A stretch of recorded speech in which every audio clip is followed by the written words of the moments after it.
Hi everybody, this is Emily McIntyre. Welcome to Love Lake Norman. We are so glad that you are able to join us today for our worship experience. We know many of you might be here for the first time, and we're glad that you found us. Would you take a moment and comment below to let us know you are here today? And for those of you who are here for the first time, we want you to know a little bit about us. We're a church in Cornelius, and we are a place where you can belong before you even believe. So no matter where you are on your journey, you can find a home here at Love Lake Norman. And guys, can you do me a favor? Can you take a moment and invite someone to our worship experience today? A quick text or email, maybe a social media post with a link. We think a simple invitation is a powerful way to change someone's life. So can you invite someone to join us today? Once again, we're glad that you're here for our worship experience, and we hope you enjoy your time.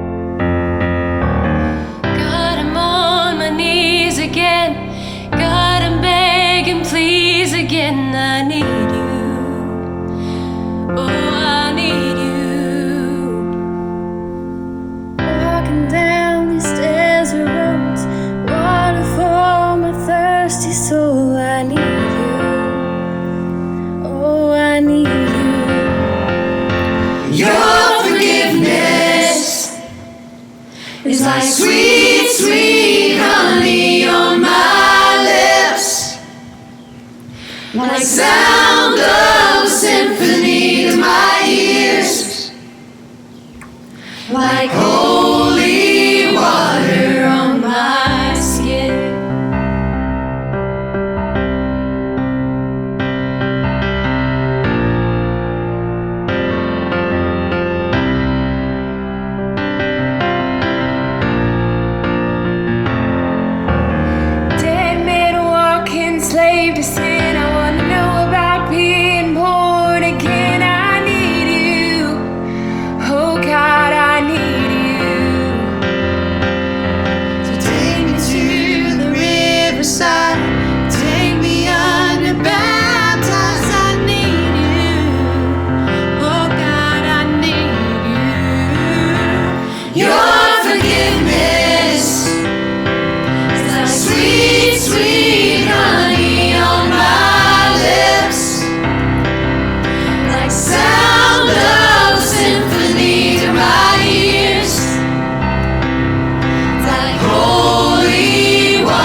like thunder.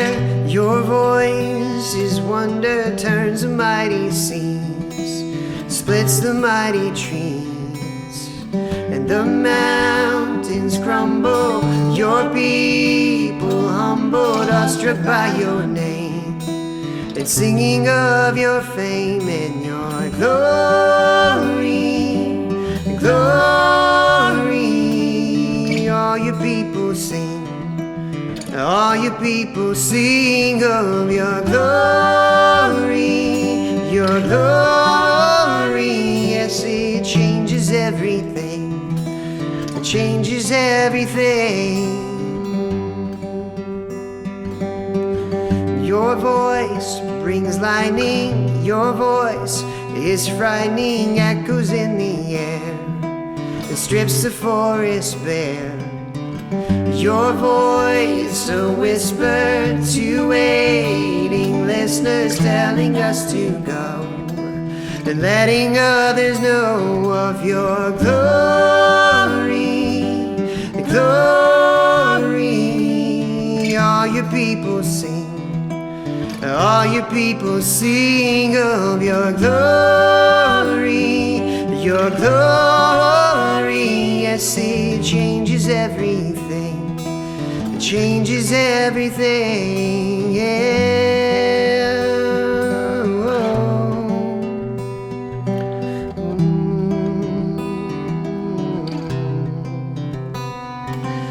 Give us strength and bring your peace, and let us stand in your glory, glory.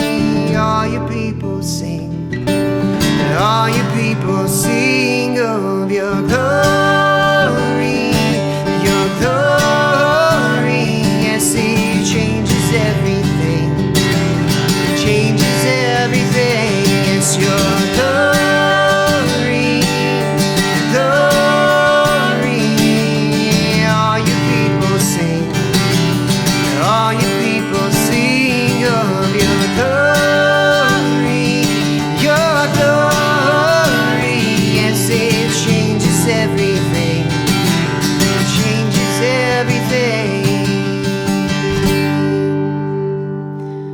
Truly, your glory changes everything.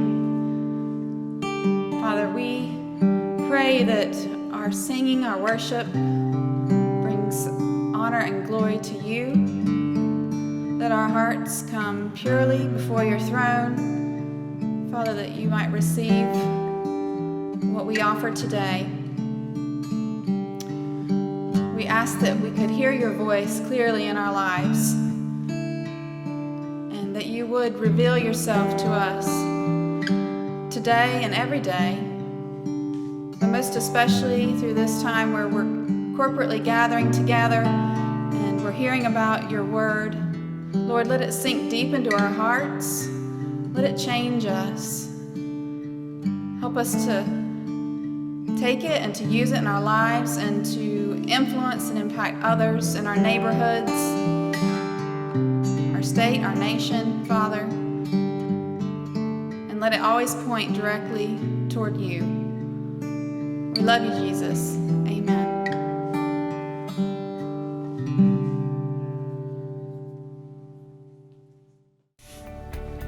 Well, hey guys, we are really looking forward to the day where we can all meet again, right?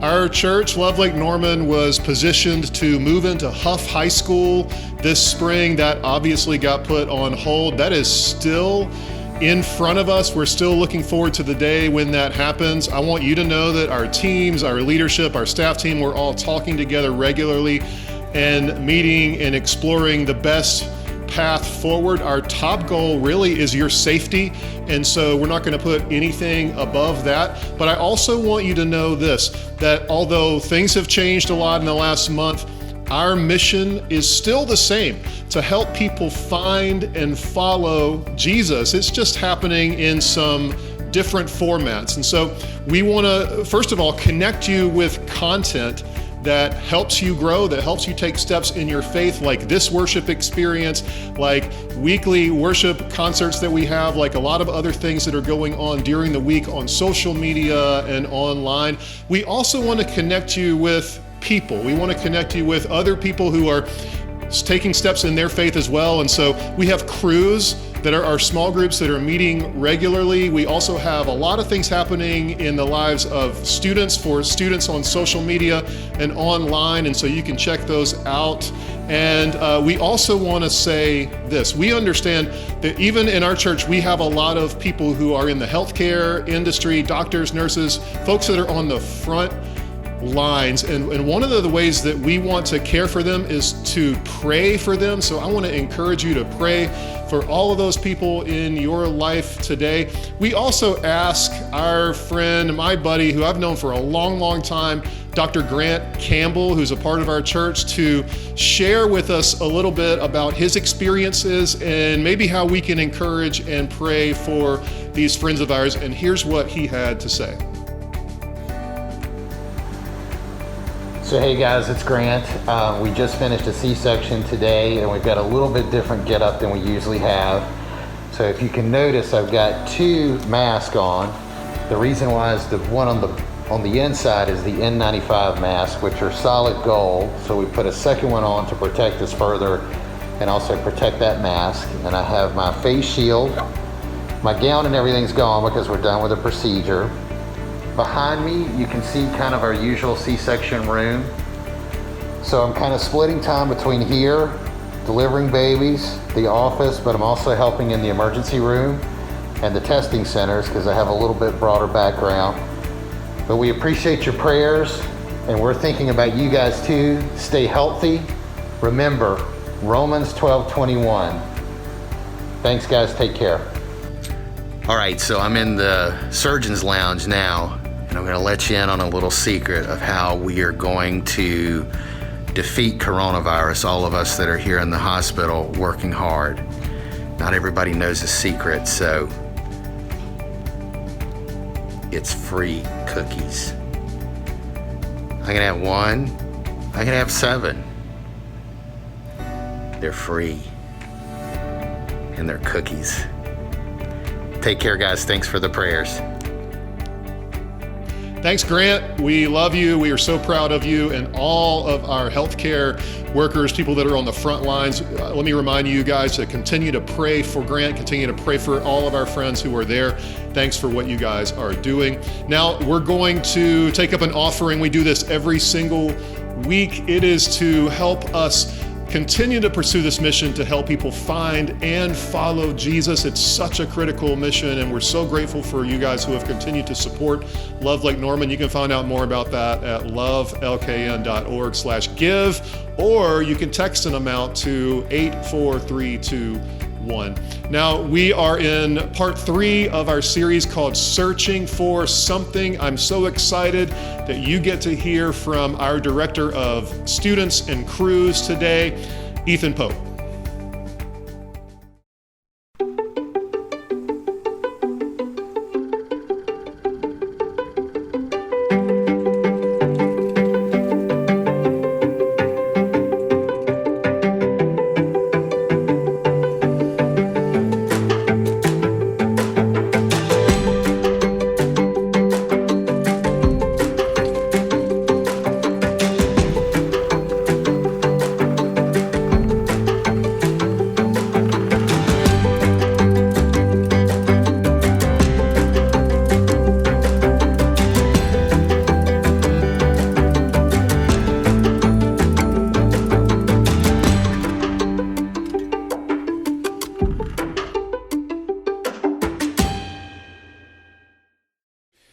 Well, hey guys, and once again, welcome to Love Lake Norman and week 3 of a series we're calling Searching for Something. My name is Ethan, and I'm so glad that you are here. Hey, let me ask you this question.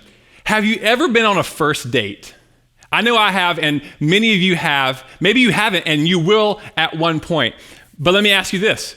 Do you remember how terrible it was? How awful it was? And let me be clear. Maybe the person you took on the date wasn't awful. Maybe the restaurant or the food you had wasn't awful. The movie, the popcorn, the mini golf, maybe those things weren't bad either. But what was terrible was presenting an edited, slightly different, way more perfect version of yourself. For those few hours, you maybe felt like, well, I have to have all my stuff put together to present a perfect version to this other person. When I was 16 or 17 years old, I had a crush on this girl, and I wanted to take her out, and she said, let's meet up at Starbucks, which is great. So I went to Starbucks, and I was standing with her in line, looking at the menu, and in that moment, I realized that I do not like coffee at all. Now, that's completely changed now. I have like 12 cups a day. But in that moment, I realized I don't like coffee. And in that moment, I also realized, well, Starbucks only sells coffee and coffee-flavored drinks. And so what did I have to do from then on out if I wanted to see that girl? Well, I had to pretend. I had to present a slightly different version of myself, and that version of myself loved coffee. That version of myself loved coffee. Now, I think we've all been there, regardless if it was a first date, a job interview, or maybe you were just trying to make friends with the cool group at school. We have all edited ourselves. We all presented a slightly more different, slightly more perfect version of ourselves. Now, everyone listening to this, everyone watching this, everyone on this planet has done this. Students in the room, you've done this. Your parents have done this. Your neighbors, the blogger you follow on Instagram does this. We all want to present a slightly better, way more perfect version of ourselves. But why do we find ourselves doing this? Well, I truly believe that when we do this, we're searching for something. When we do this, we are searching for acceptance. We are searching for acceptance. And in this life, this hamster wheel of trying to be accepted, well, we kind of find it exhausting. We find it exhausting, which brings me to my first question of the day. And it's this: what would you do if you knew you would never lose your acceptance? What would you do, or what would maybe you not do? What would you stop doing if you knew you would never lose your acceptance? Maybe you would stop trying to edit part of your life. Maybe you would stop trying to hide a part of your life. Maybe you would stop pretending to be a different version of yourself. Living a life based on what we believe others think of us can cause us to become addicted to their acceptance. And if we are addicted to their acceptance, then the worst possible thing that could happen to us is someone rejecting us, which leads us to this. If you fear the rejection of others, if I fear the rejection of others, then you'll conform to the expectation of others. If we fear rejection, we'll conform to what they think, what we think they like, and what we think we should do. Now, in my hand, I have a gavel. Well, it's not really a gavel. It's a toy from my kids' playroom. But for this moment, it's a gavel, right? Now, usually in a courtroom, a judge will hold a gavel. And he is the only one in that room who can hold that. And when he holds that gavel, has complete control. He has complete power. He has the right to judge and to rule over people. You see, so many of us go around in our lives handing people gavels. Here, take this gavel. Here's the power to judge me. Here's the power to control me. Here's the power to shame me. Here's the power to make me feel good about myself or bad about myself. You see, many of us live in a world filled with people who demand certain things in exchange for acceptance and approval. Now, these demands lead us to believe this false belief, and it says, I must do the right things to be approved by the right people to feel good about myself. That false belief, I must do the right things to be approved by the right people. If I don't do the right things, then they're not going to accept me or approve of me. And if they don't accept me and approve of me, then I can't feel good about myself. But there's a group of people. And that group of people, well, they've learned to take the gavel back. They've learned to take the gavel back out of anyone's hand holding it. These people have actually learned to throw away, to get rid of the gavel. These people say, I'm going to respect you, to be kind to you, I'm going to love you, but you will no longer hold my gavel. You will no longer have the power to judge, shame, or control me. Now, you might be interested in what kind of life that actually is. Well, let me tell you what doesn't have to happen for that to be your life. What you shouldn't do, you should not push down your desire for acceptance. We all desire acceptance, but pushing it down and hiding it and pretending it's not there will not work. Your desire for acceptance will always resurface. You shouldn't somehow teach yourself that I don't care what people think. I don't need their acceptance. I don't care what they think. I don't care about them. I don't need their acceptance. Because the reality is, if you're living that way, it's going to resurface. Your desire for acceptance will resurface. And lastly, there's a common lie floating around our culture, and it's, I'm the source of my own love and worth and significance, and I'm the source of my own acceptance. I don't need anyone else's. I don't need God's. I don't need yours. I'm the source of my own. Well, the reality is, the gavel's still going to show back up. It's still going to resurface. You see, a person gets to the point where they can take back the gavel, where they can throw away the gavel by being in and being defined by a relationship that is absolutely secured. Being in and being defined by a relationship that is absolutely secure. A relationship that has the answer to moral brokenness. A relationship that gives us worth. A relationship that gives us fulfillment, meaning, and significance. And that is absolutely what we find in the gospel. You see, here's the reality. You and I, we're far more guilty and sinful than we ever dared admit. But we are far more loved and accepted in Jesus Christ than we ever dared hope. Now, maybe you have some doubts or some unanswered questions about Jesus, or maybe you don't even trust the Bible yet. But would it surprise you to know this, that over 2,000 years ago, people were searching for acceptance. People were looking for acceptance, and the New Testament gives us a solution and an answer for our search. Now, I find this in Galatians chapter 1, 6 through 10. It says this, I am astonished that you are so quickly deserting the one who called you to live in the grace of Christ and are turning to a different gospel, which is really no gospel at all. Evidently, some people are throwing you into confusion and are trying to pervert the gospel of Christ.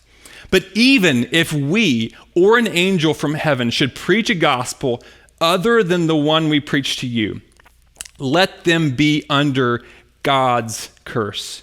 As we have already said, so now I say again, if anybody is preaching to you with a gospel other than what you accepted, let them be under God's curse. And this part is incredible. Am I now trying to win the approval of human beings or of God?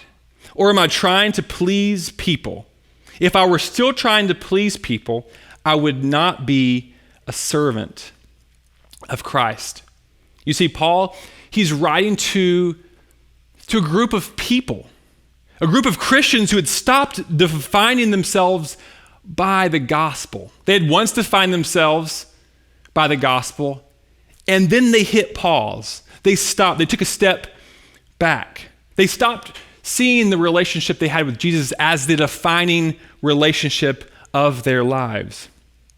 even though they were completely justified by what Jesus did for them on the cross, even though they had personally declared there's no condemnation for those who trust in Jesus, they went back, they grabbed their old gavel, they dusted it off, and put it in the hands of someone else and said, here, now you have the power to make me feel good about myself or to make me feel bad about myself. You have the power to control me. They had placed it in the hands of a false teacher. They wanted to be accepted so badly that they began to conform to a teaching they should have known wasn't true. Now, it's easy for us to sit here and judge them, but it's a spot that most of us, including myself, have been in. When our need for acceptance is so strong, when we hand the gavel out to so many different people, well, that can manifest in many ways.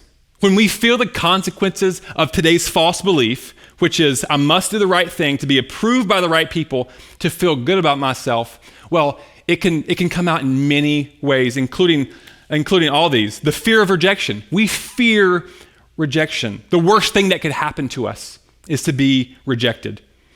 It may come out as people-pleasing. Some of us people-please at all costs. We want to please everyone in our circle.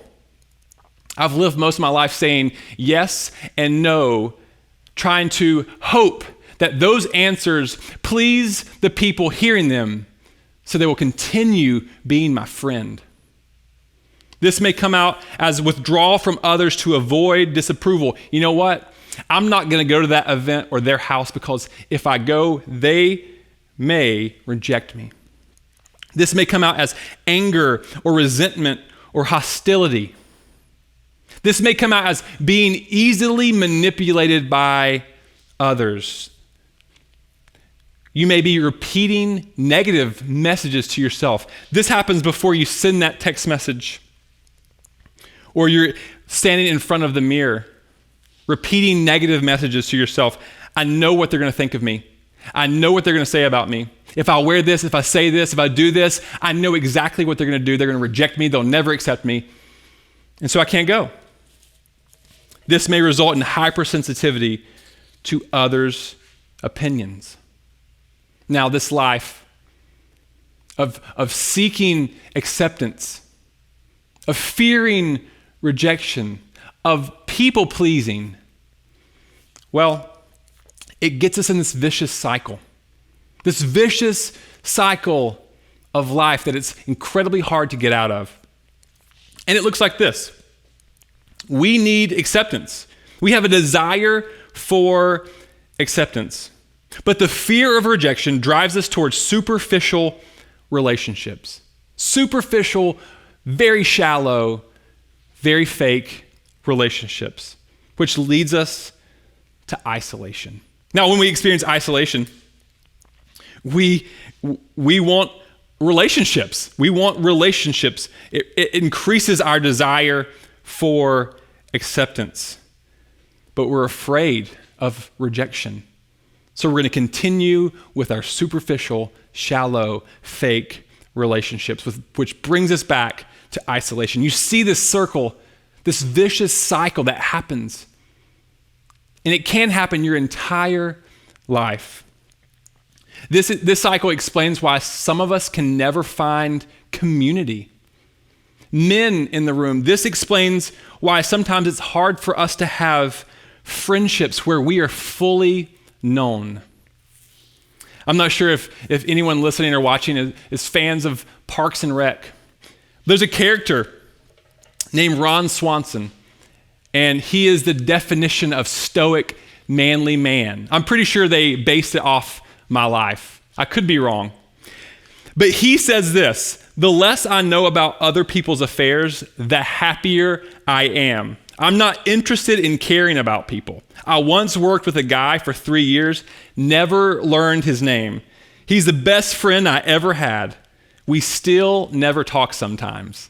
I mean, that's funny, but the reality is, if you were to take an assessment of our relationships, the reality is we would find ourselves in this vicious cycle of superficial relationships, feeling isolated, feeling the fear of rejection, but also desiring acceptance. You can have superficial relationships with the people who are ridiculously close to you, people who live in your home, your best friend, your spouse, your kids. You can have superficial relationships even with those people. These are relationships where truth, well, it's carefully protected. You don't want the real true version of yourself to be shown, because only an acceptable version of yourself can be shown to these people, even the people closest to you, because you fear if they know the real me, if they were to see the real me, even for a glimpse, they would turn and run.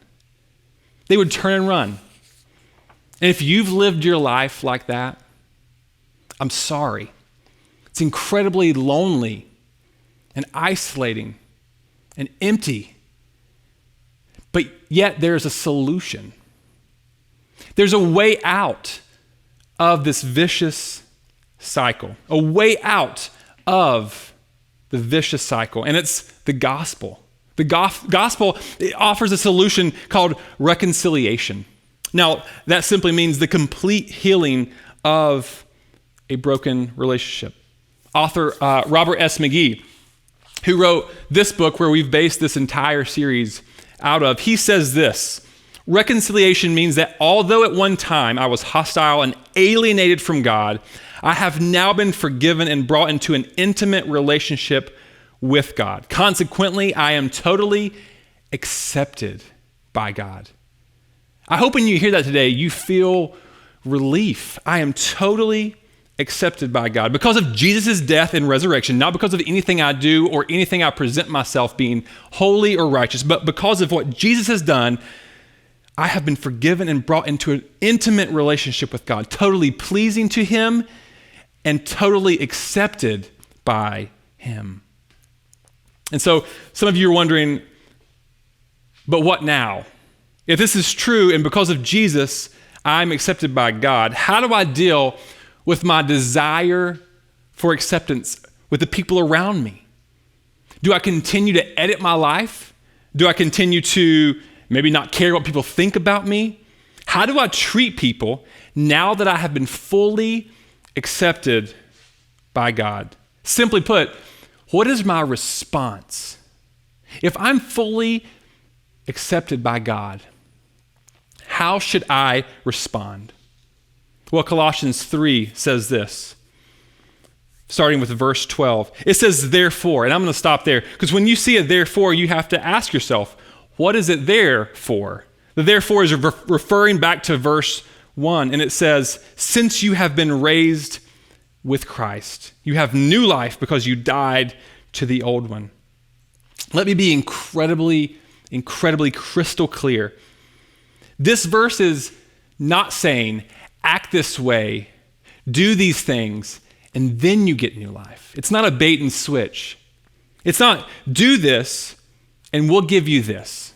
No, the gospel, and only the gospel, offers new life because of what Jesus did, not what you do. What we do comes after. What we do is a response to what He did. So let's continue.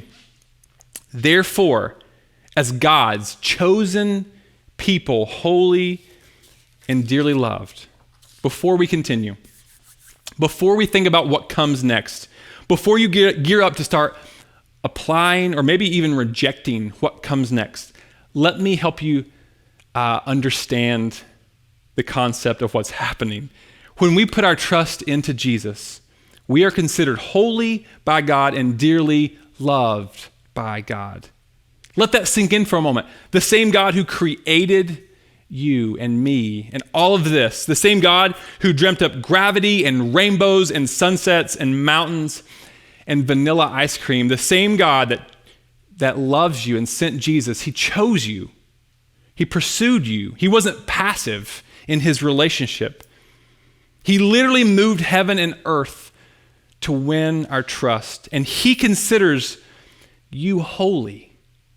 Not because of anything that you've earned, not because of a status that you have earned, Rather, he was joy-filled to grant you the status of not guilty and fully righteous at the expense of his Son. Because you were dearly loved, regardless of your past, regardless of what happened last week or this week, regardless of your future sins and failures, he set his affections on you. This is good news. In Christ, you are holy, you are dearly loved. And because that is rock solid and secured, now do this. Here is how you can respond. It says, clothe yourselves with compassion, kindness, humility, gentleness, patience. Bear with each other and forgive one another. If any of you have a grievance against someone, forgive as the Lord forgave you. And over all these virtues, put on love, which binds them all together in perfect unity. Now, we can't go any further without taking a moment to acknowledge this truth. Everything we do as a response to the gospel, everything we do for others is based on what he has done for us and is doing in us. Everything we do to others is not to win their approval. Everything we do to others is not to just please them, but it's based on what he has done for us and is doing in us. Since we have been so loved, the only appropriate response is to clothe yourself with compassion, kindness, humility, gentleness, and patience. When people look at us, when people think about us, when people talk about us, when people talk about you, the most prominent description should be the things that fall in these categories. Because of what Christ did for you, because of you are made new in him, put on this new way of living. Put on this new way of loving.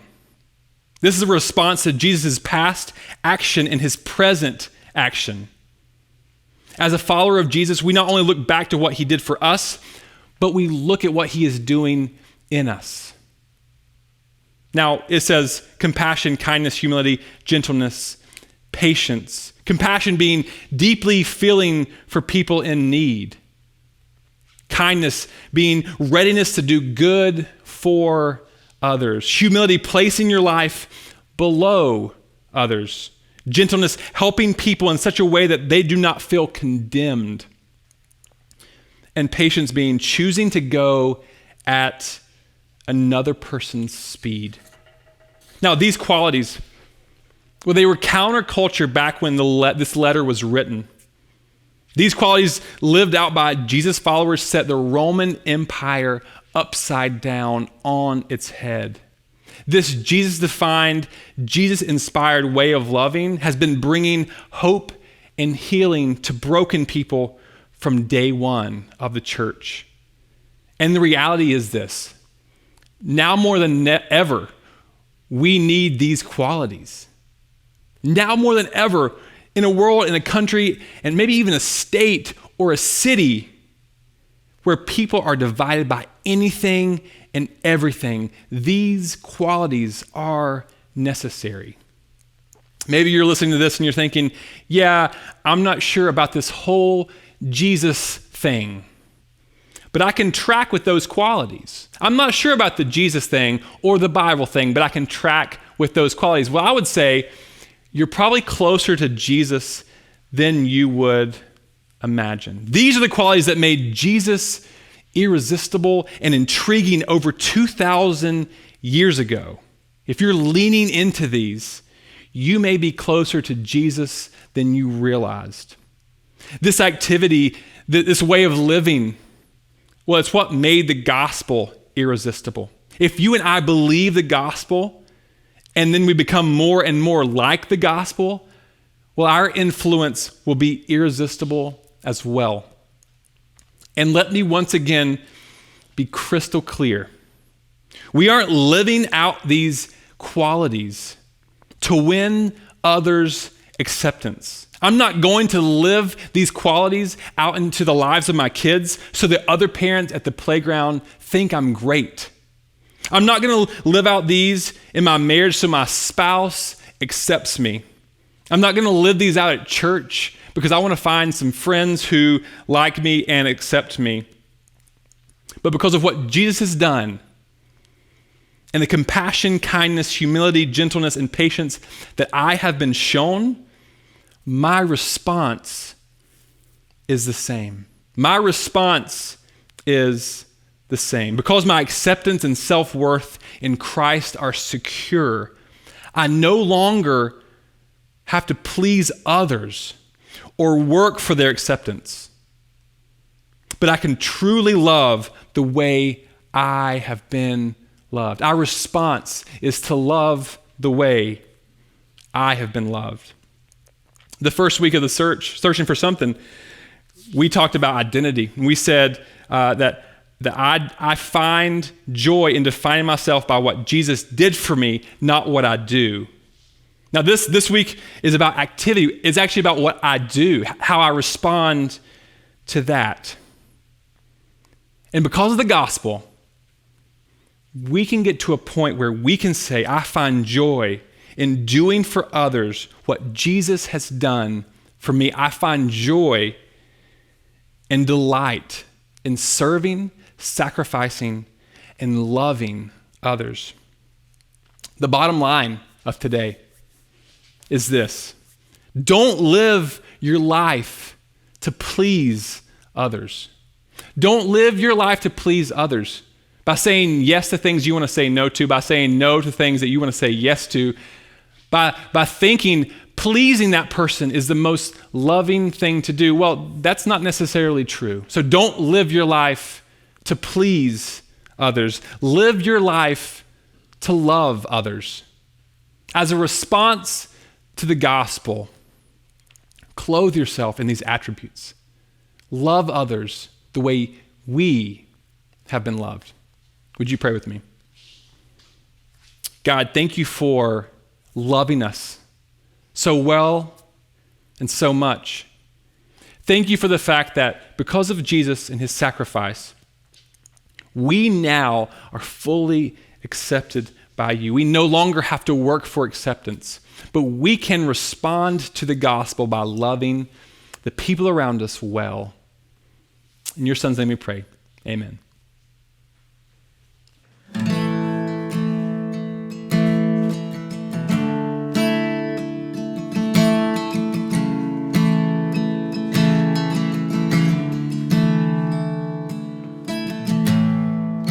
Worthy of every song we could ever sing, worthy of all the praise we could ever bring, worthy of every breath we could ever breathe. We live for you, oh, we live for you. Jesus, the name above every other name. Jesus, the only one who could ever save. Worthy, worthy of every breath we could ever breathe. We live for you, oh, we live for you. Holy, there is no one like you. There is none beside you. Open up my eyes in wonder. Show me who you are and fill me with your heart and lead me in your love to those around me. And we sing Jesus, Jesus, the name above every other name.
Again, thank you for joining us today. We hope you enjoyed your time during our worship experience at Love Lake Norman. We'd love to connect with you. You can follow us on social media or visit us at lovelkn.org. Have a great week, and we hope to see you back here next time.